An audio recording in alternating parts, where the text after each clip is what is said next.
From filmmaker Samuel Bayer comes the 2010 reboot of the iconic Freddy Krueger story, boasting a brand new actor in the role of the razor-gloved madman and an all-new story that feels all too familiar.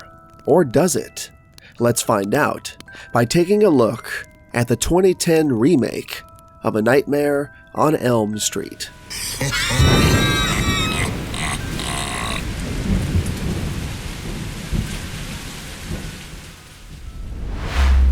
I caught this film at a Connecticut drive-in back in 2010 upon its release.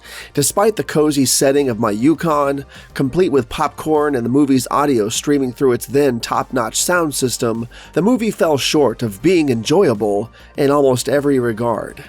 The 2010 remake of A Nightmare on Elm Street follows a similar plotline to the original 1984 film, while introducing some updated elements to cater to a new generation of viewers. In the remake, a group of teenagers living in the suburban town of Springwood, Ohio, are haunted in their dreams by a mysterious and severely disfigured man named Freddy Krueger. As they delve deeper, they discover that they all share a common, dark secret from their childhood that links them back to Krueger. The teenagers realize that Krueger is not just a figment of their imagination, but a real threat, as he can kill them in their dreams, which also results in their death in the real world. They must find a way to stop Krueger and end the nightmare that haunts them.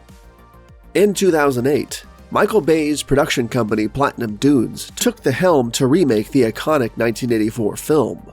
Emphasizing horrifying, fresh, and visually arresting movie experiences over the original slasher trope, the team, including director Samuel Bayer, appointed after personal persuasion from Michael Bay, intended to re-envision Freddy Krueger, the movie's infamous antagonist, reducing his humoristic tendencies to craft a darker, more disturbing portrayal that leveraged modern CGI technology to exploit the dreamscape more fully. While original director Wes Craven disapproved of the not entirely replicated remake, Robert Englund, the actor who embodied Krueger in the original series, approved of the reimagination, anticipating the potent utilization of newer technologies to augment the frights. Different from their Friday the 13th remake, and likened more to their 2003 reworking of the Texas Chainsaw Massacre, producers Brad Fuller and collaborator Form envisaged a different tone for this project, accentuating the deep-seated fears rooted in dream invasion to appeal broadly across cultures. Sam Bayer, echoing New Line production chief Toby Emmerich, emphasized exploring the depth of the monstrous, probing beyond the physical deformities to the deeper nuances of what makes someone truly terrifying, aiming to introduce a revitalized Krueger to a new generation of audiences. Wesley Strick was initially hired to write the script for A Nightmare on Elm Street 2010, impressing with a prequel script for the 1995 film Seven, and later joined by Eric Hessier to revise the script, aiming to deepen the backstory of Freddy, the main antagonist, drawing primarily from the original film rather than compiling elements from the first four like the Friday the 13th remake did. When director Bayer joined, he worked on a script that needed further adjustments, bringing Freddy back to his darker roots and incorporating Craven's original but scrapped characterization of Freddy being a child molester and introducing the concept of micronaps to freshen up the dream reality sequences. In the Nightmare on Elm Street remake, Jackie Earle Haley takes over the iconic role of Freddy Krueger, previously portrayed by Robert Englund. Englund approved of Haley's casting, noting Haley's size added a new dimension to the character. Haley, who secured a 3-film deal, approached the role freshly, consciously avoiding Englund's portrayal influence, even using the extensive makeup application process to fuel his characterization of Krueger. The actor initially had reservations, given the character's dark past, but found freedom in viewing Krueger as a mythological boogeyman. The film also features Rooney Mara as Nancy Holbrook, described as a socially awkward and timid individual, forming a significant connection with Quentin, portrayed by Kyle Gallner, who emphasized his character's jittery nature stemming from drug use to avoid sleep. The ensemble cast, navigating a more self-aware narrative than the original, explores dark, psychologically complex landscapes as Freddy Krueger's nightmarish realms blurs increasingly with reality. During the production of the film, producers Form and Fuller aimed to strike a balance between realism and watchability in depicting Freddy's burn injuries, drawing a line to avoid excessively grotesque imagery which could repel viewers. Leveraging reference photos of actual burn victims to guide the special effects, including CGI developed by the team that worked on The Dark Knight, they collaborated with artist Andrew Clement to design prosthetic appliances for actor Haley, who described wearing them as pretty encumbering. The application process, initially taking 6 hours, was streamlined over time, involving detailed work to glue prosthetics from Haley's head down his back and blending them to achieve a seamless look. The portrayal was complemented with distinctive contact lenses and a carefully crafted voice, enhanced digitally to add a supernatural quality distinct from Haley's previous roles.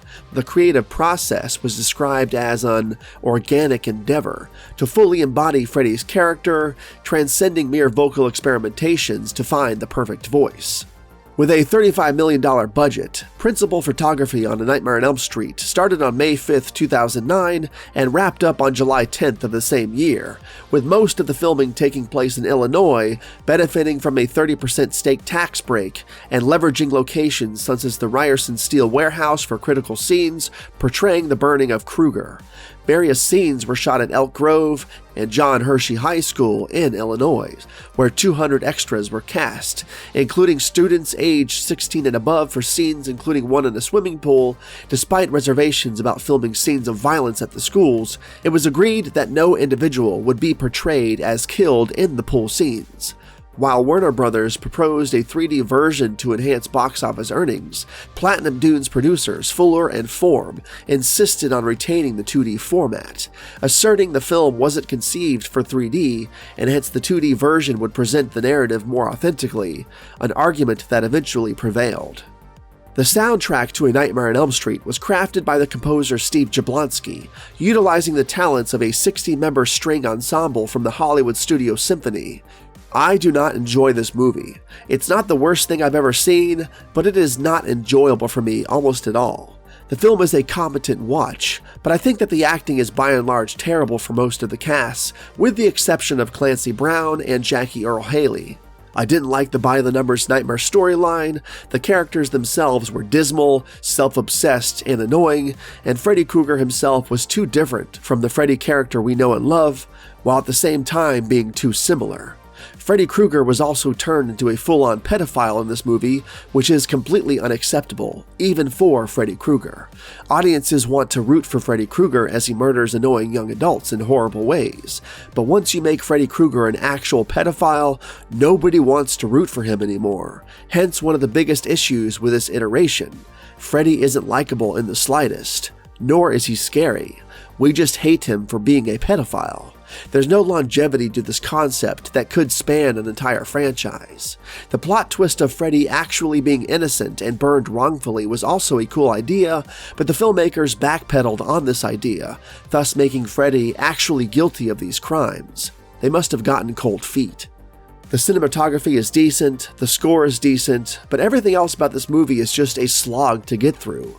Dull, lifeless, boring, and literally every other movie in the franchise is exceedingly better than this one, even Freddy's Dead, which I am not really a fan of pretty much at all.